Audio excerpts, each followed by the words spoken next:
In the heart of the Arizona Territory, a woman's worth was measured by two things: her purity and her obedience. Cordelia Thorne had neither. She was a widow, a pariah, a soul the powerful men of Redemption Gulch had tried their best to break. They called her ruined. They called her trash. But from the shimmering desert heat, a man was riding. A man who saw things differently.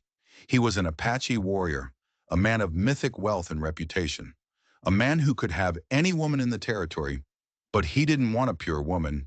He didn't want an obedient one. He wanted the one everyone else was trying to destroy. The sun over Redemption Gulch was a cruel god, beating down on the cracked earth as if trying to bake the sin from its soul. It was a town built on silver dreams and shallow graves, a place where piety was preached on Sunday and hypocrisy was practiced all week long.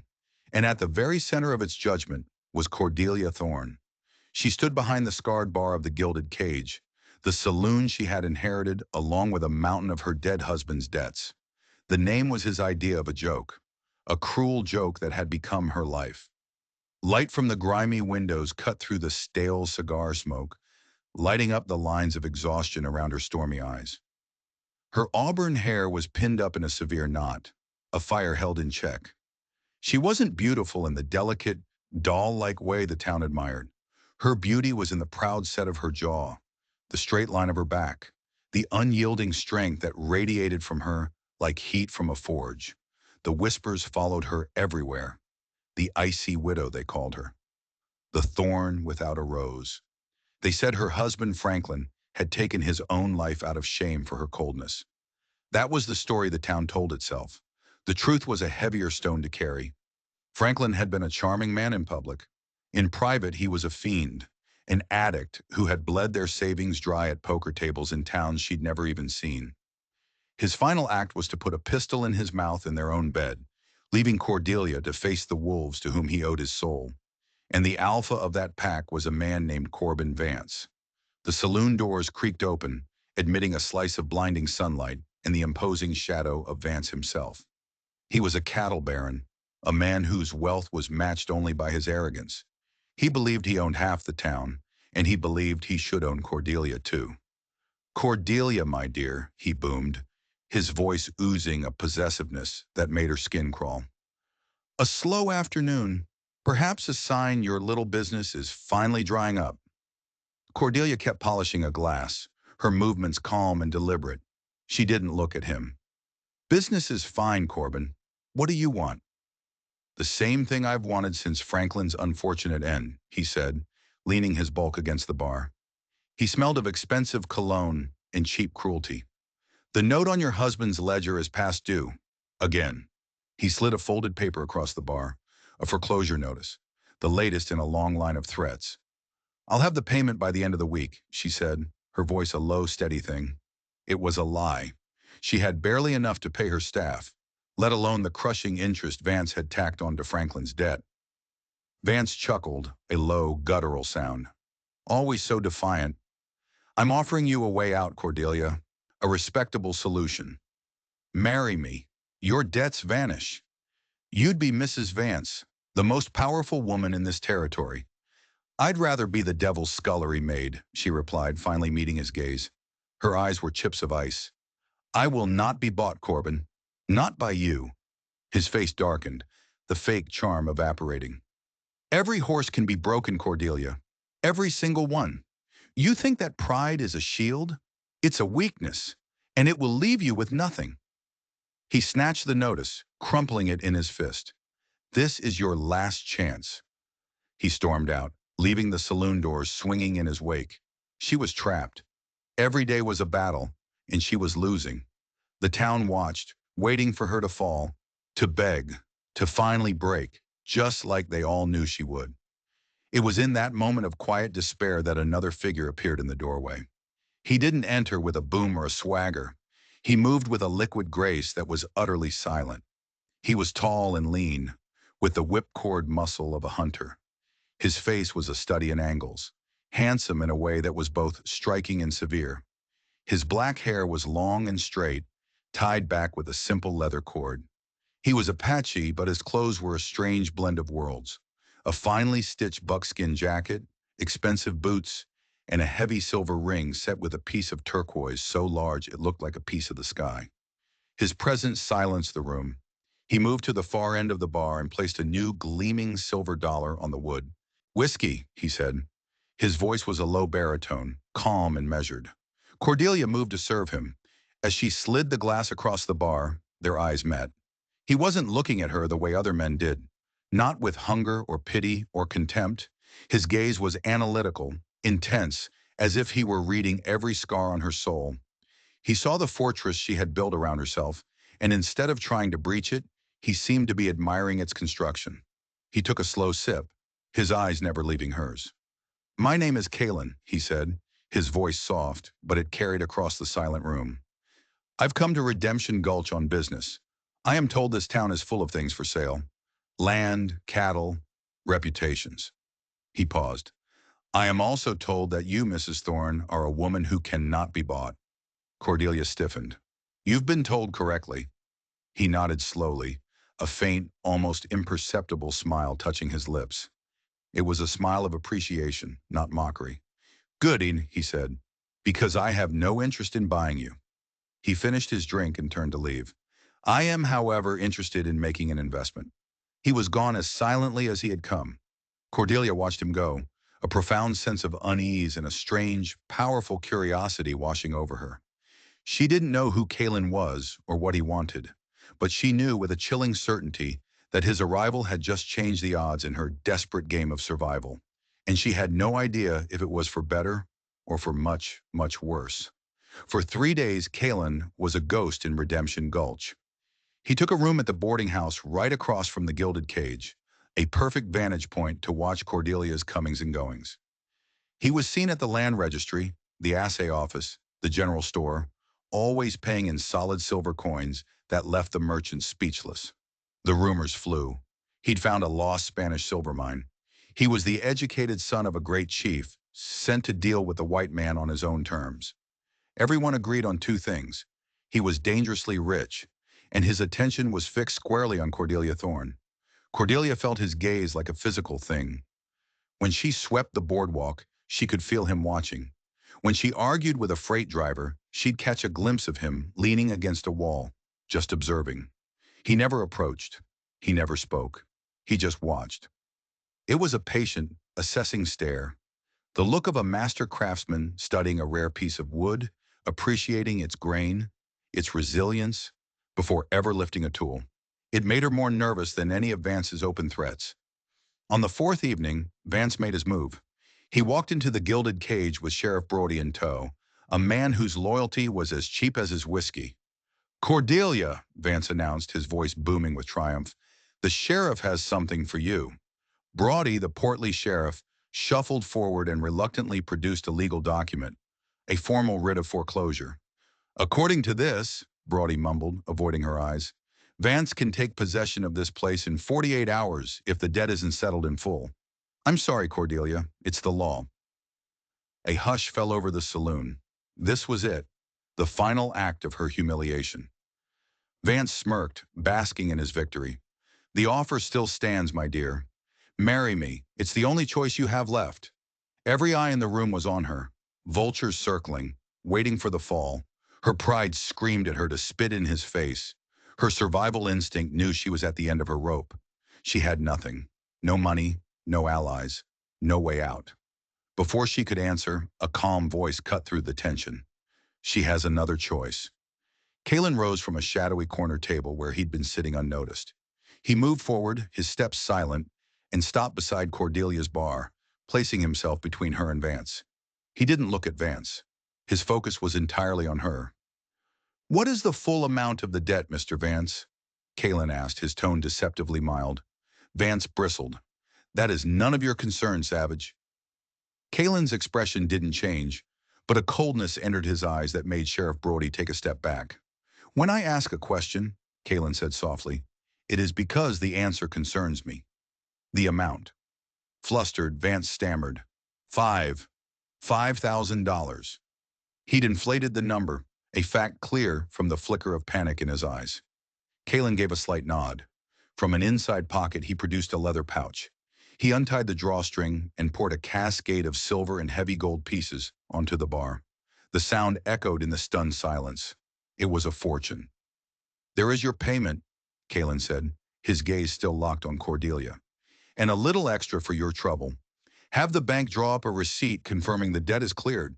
Bring it here, now." Vance and Brody stood frozen, staring at the pile of money.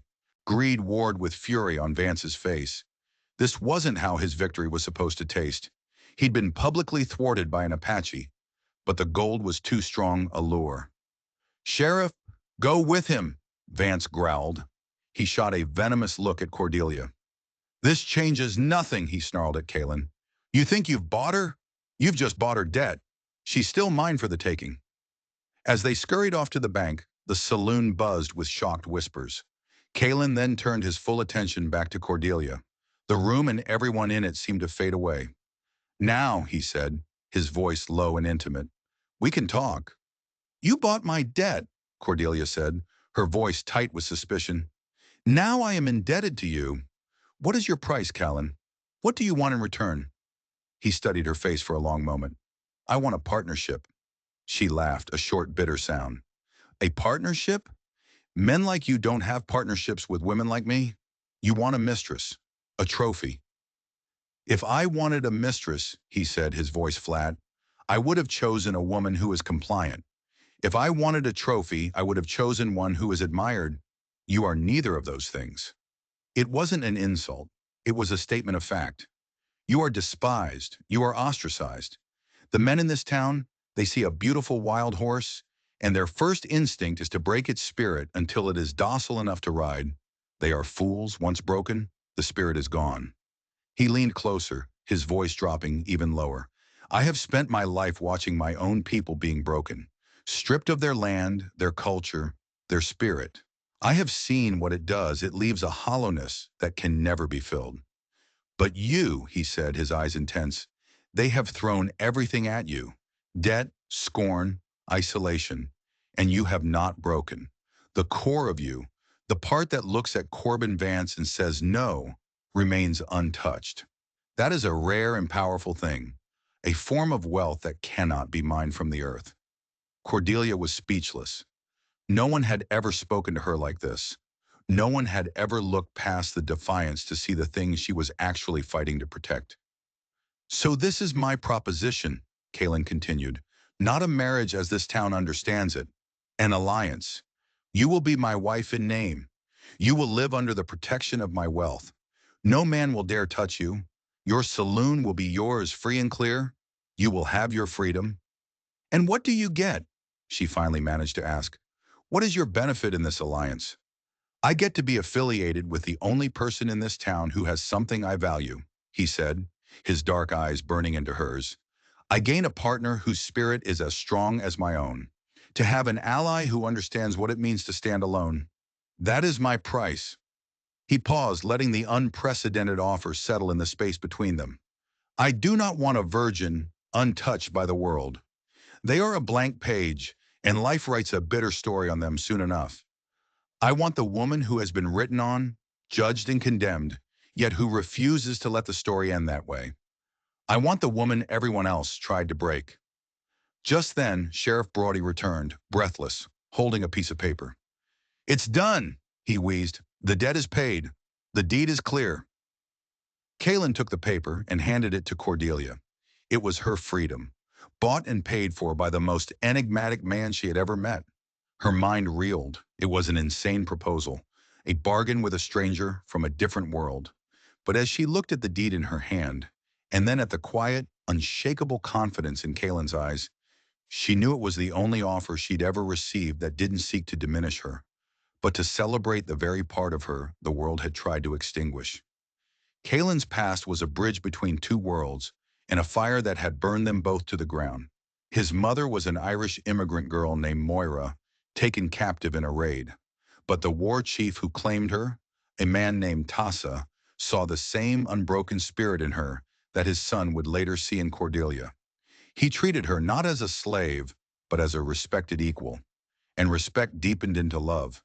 From his father, Kalen learned the ways of the desert warrior: discipline, patience, Survival. From his mother in secret, he learned English. She whispered stories of green hills and misty shores, and she gave him the name Caelan, an old Gaelic word for mighty warrior. He belonged everywhere and nowhere. His life changed when his parents were killed, not in battle, but by smallpox, a white man's disease. Orphaned and adrift, Kalen wandered for years, working as a scout for the army, a tracker for prospectors. He saw the white man's greed for the metals buried in the earth. He saw their power, and he learned that money was a language everyone understood, a weapon and a shield. Using his father's knowledge of the mountains, Kalen found it, a vein of pure silver hidden deep in a box canyon. For 5 years, he worked it alone, secretly converting the ore into a fortune. The wealth wasn't for comfort. It was for armor. It was for independence. He had seen what happened to those who couldn't resist. He'd seen his own people broken. He'd seen women like Cordelia cast out and preyed upon. The world was divided into two groups, the breakers and the broken. Kalen would be neither. His inquiries led him to Redemption Gulch. He heard the story of the proud widow who spat in the eye of the town's most powerful man. He came to see for himself, and in Cordelia Thorne he saw a reflection of his own mother's spirit, a resilience he valued above all things.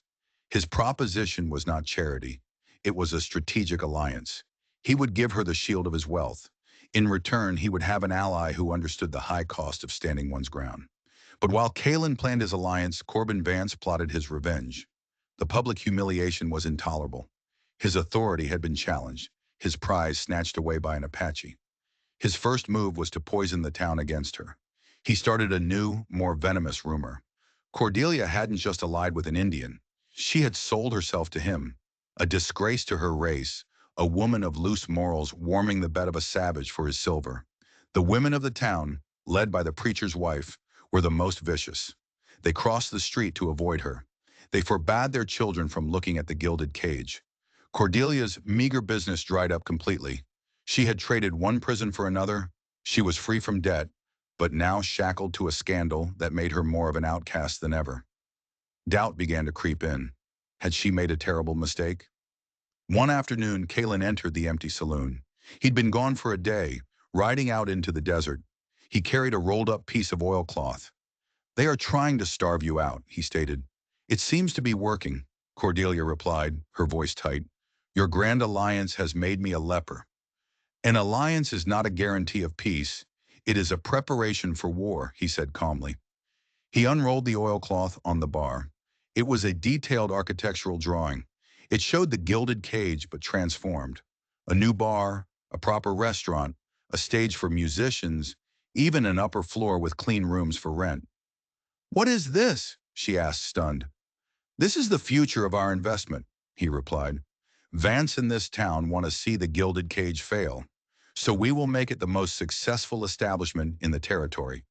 People's greed is stronger than their prejudice. When they see the money to be made, they will come." He looked at her, his expression serious.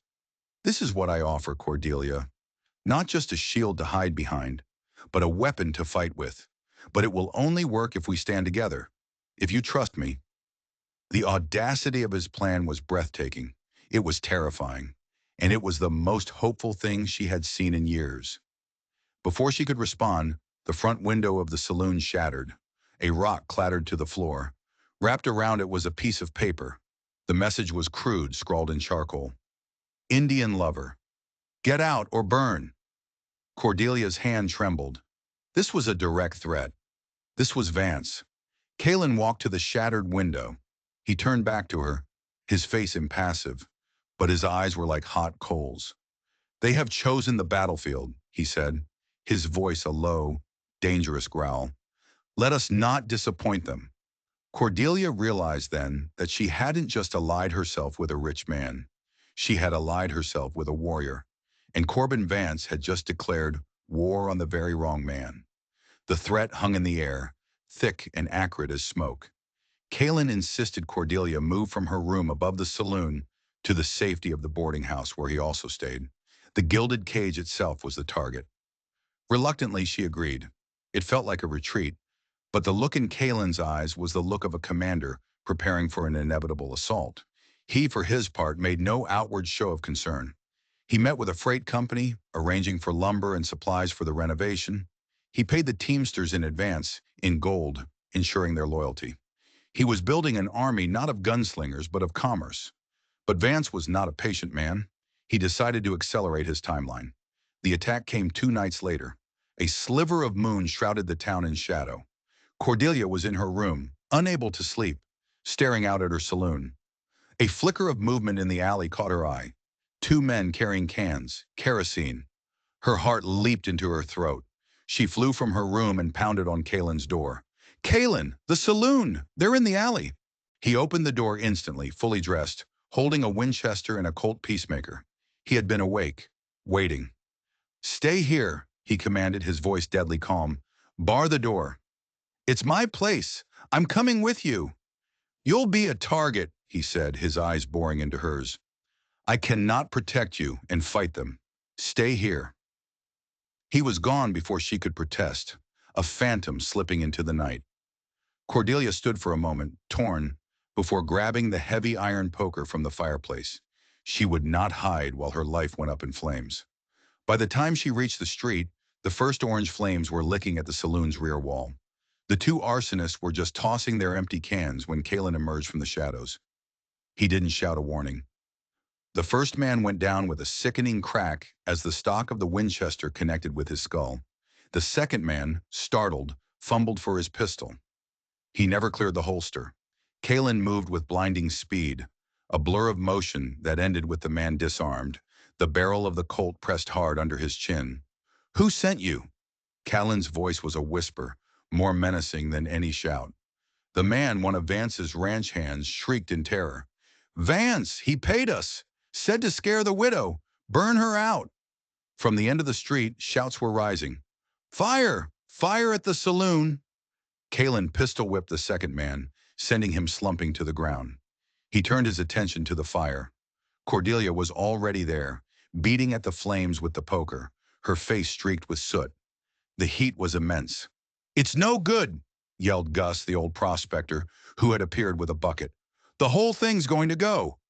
Kalen grabbed Cordelia's arm. "Inside! We can save the bar!" Together, they plunged through the front doors into the smoke-filled interior. They worked with a desperate, unspoken synergy. He pried precious bottles of liquor from the shelves, passing them to her. She stacked them safely near the door. He single-handedly lifted the heavy, ornate mirror from the back wall and carried it out. In those frantic moments, covered in grime, fighting a common enemy, they were no longer a strange, scandalous pair. They were partners. The volunteer fire pump finally arrived, a creaking contraption that slowly, agonizingly, beat the flames back, leaving the rear of the gilded cage a charred, steaming ruin. Cordelia stood on the boardwalk across the street, wrapped in a blanket, watching the smoldering remains. Tears she had refused to shed for her husband, for the town's scorn, for Vance's cruelty, now streamed down her cheeks. It was the last bastion of her independence, and they had tried to burn it to the ground. Kalen came to stand beside her. He looked from her tear-streaked face to the ruined saloon. "This is not a defeat," he said quietly. "It feels like one," she whispered. "Vance wanted to destroy it. It still stands. He wanted to break you. You are still standing." He gently touched her arm. He showed his hand. He used fire. He is desperate. Now we will rebuild, not as it was, but as it was meant to be. He pointed to the charred building. "The fire has cleared the way for the new construction. We will build a foundation of stone, not wood. It will be stronger." She looked up at him, at his calm, determined face. In the face of ruin, he saw opportunity. In the face of her despair, he offered strength. She had accepted his proposition out of desperation, a shield. But in the heat of the fire, she realized it was something more, a true alliance, forged in the crucible of conflict. "He won't stop," she said, a new hardness in her own voice. "He'll just send more men." "Yes, he will," Kalen agreed, a grim smile touching his lips. "And I will be waiting for them." He paused, his eyes holding hers. "The next battle will not be fought with fire," he said. "It will be fought with steel, and it will be on our terms." Cordelia wiped the tears from her face. The despair was gone, replaced by a cold, burning anger. The fear was gone. The fight was on. The fire changed everything in Redemption Gulch. Seeing Cordelia Thorne, the proud widow, battling the blaze herself stirred an unexpected sympathy in the town. And Kalen's calm, decisive actions, capturing the arsonists and saving the building, cast him as a hero, not a villain. When Sheriff Brody, prompted by a steely-eyed Kalen, arrested Vance's two ranch hands, the whispers turned against the cattle baron. Fear was being replaced by a grudging respect. Vance was furious. His plan had backfired. He was now seen as a clumsy bully. So he turned to a blunter instrument. He sent a telegraph to a man named Bo Hackett, a gun for hire, a predator who left a trail of bodies and fear wherever he went. Hackett and his two companions, the wiry Cole brothers, rode into town a week later. They were walking advertisements for violence. Their purpose was clear: intimidation. Meanwhile, reconstruction began. A crew of carpenters, paid handsomely by Kalen, started clearing the debris and laying the new stone foundation.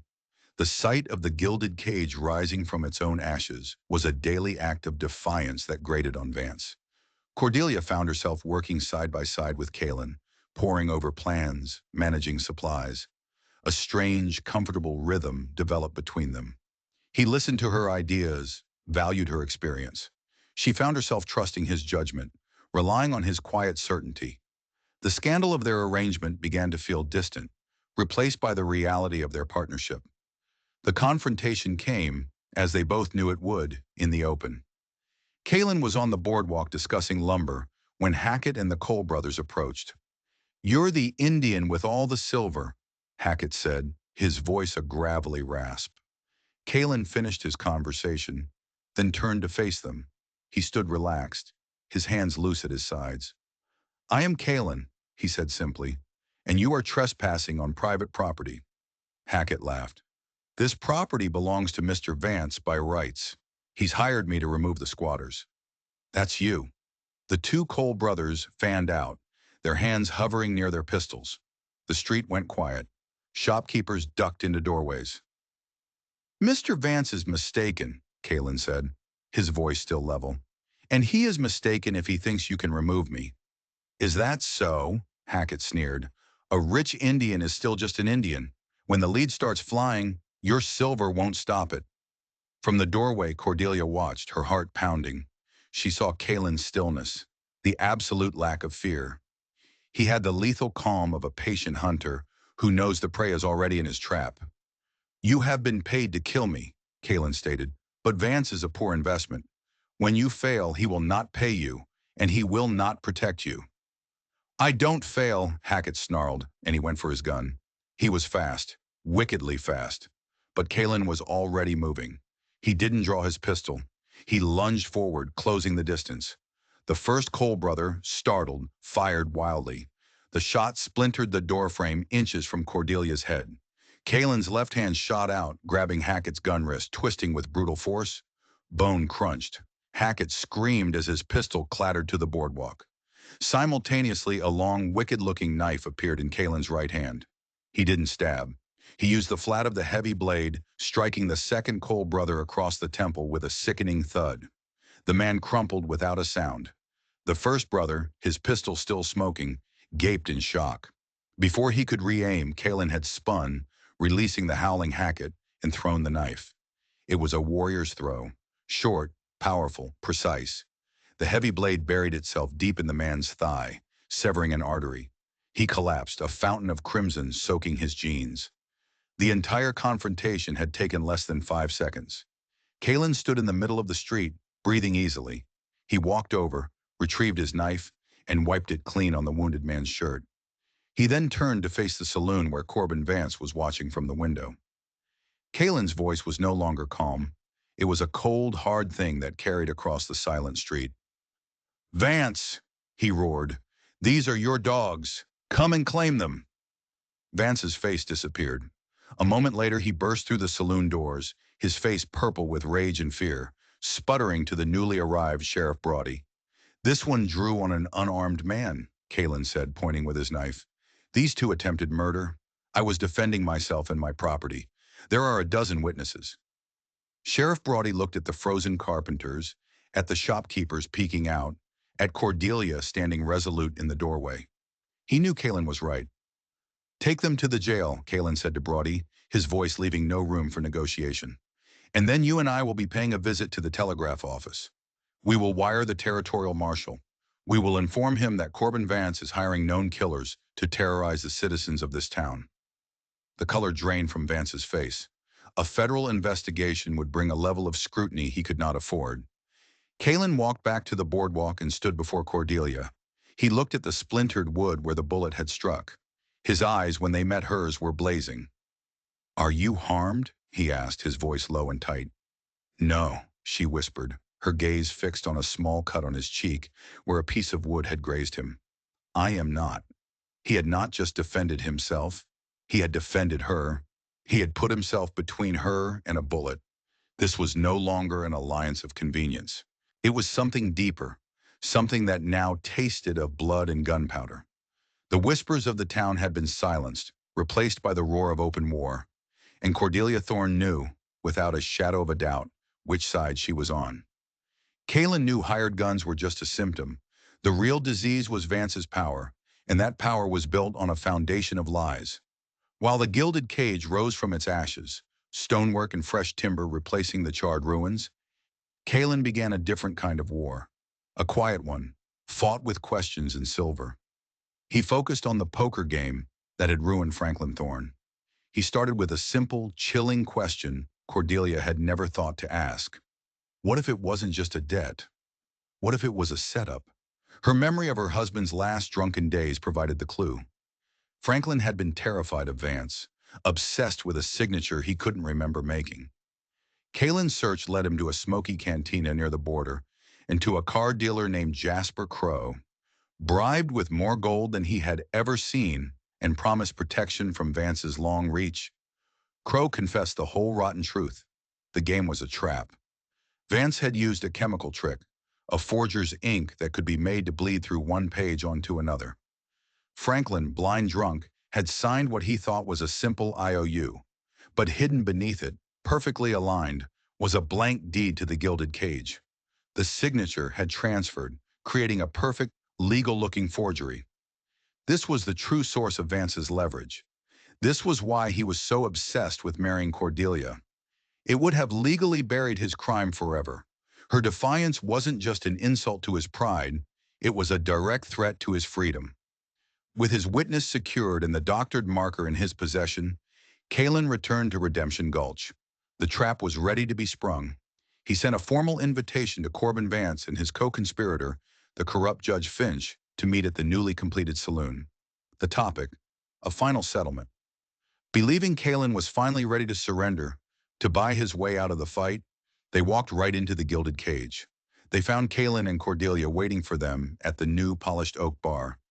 The saloon was filled with the town's most respected merchants and ranchers, all invited by Kalen to witness the transaction. Kalen didn't waste time with pleasantries. "Gentlemen," he said, his voice carrying across the silent room, "we are here to discuss a matter of forgery." From a back room, Jasper Crow stepped into the light, his face pale with fear, but his resolve firm. He told his story. He presented the doctored marker. The room erupted in shocked murmurs. Vance, cornered and exposed, finally snapped. His face contorted in a mask of pure hatred. He drew a hidden pistol from his coat, not aiming at Kalen, but at Cordelia. "You?" he screamed, his voice cracking with madness. "This is all your fault. If you had just been an obedient wife, none of this would have happened." He lunged toward her, his finger tightening on the trigger. But Cordelia didn't flinch. She didn't scream. In the fraction of a second before Vance could fire, she acted. She grabbed a heavy, half-full whiskey bottle from the bar and swung it with all her strength. The bottle connected with Vance's temple with a sickening thud. He staggered back, his shot going wild, shattering the very mirror Kalen had saved from the fire. Before he could recover, Kalen was on him, disarming him with brutal efficiency. The aftermath was swift. With a room full of witnesses, Judge Finch confessed to everything, dismantling their corrupt empire from the inside out. Vance was arrested, his reign of terror finally over. Cordelia was cleared of any crime, her final act of self-defense cementing her new status, not as a pariah, but as a respected and powerful woman. The gilded cage reopened to incredible success, a gleaming symbol of her resilience. Weeks later, on a hill overlooking the town they had reshaped, Kalen turned to her. "Our agreement is fulfilled," he said. "Your name is cleared, your business is secure. You are free, Cordelia." He was offering her an out, an end to their contract, a return to her solitary life. But the thought of a future without him now felt like a new kind of poverty. "Is that what you want?" she asked softly. "To ride away?" "What I want," he said, his voice filled with a rare, raw sincerity, "is to not be alone. I have spent my life walking between worlds. With you, I found a partner whose spirit is a greater treasure than any silver." He reached out and took her hand. "My true wealth is a heart that can endure. I found it in you." Their war was over, but something deeper remained. A smile touched Cordelia's lips, chasing away the last of the shadows. She had accepted his alliance out of desperation, but it had grown into something powerful and true. "Then let us forge a new alliance," she said, her gaze locked with his. "For peace, together." They were two warriors from different worlds who had found a common ground in their refusal to be broken. Facing the vast open horizon, they were no longer solitary figures, but partners ready to build a new future, as one. The story of Kalen and Cordelia Thorne is a tale that reminds us that strength isn't about the absence of scars, but the courage to wear them with pride. In a world that demanded conformity, they forged a bond on their own terms, proving that the most powerful alliances are built not on convenience, but on a deep mutual respect for the fighter in each other's souls. What do you think is more valuable, wealth or an unbreakable spirit? Let me know your thoughts down in the comments. And if this story of defiance and unconventional love resonated with you, please show your support. Hit that like button, share this video, and be sure to subscribe for more tales from the wild frontiers of history. Thank you for listening.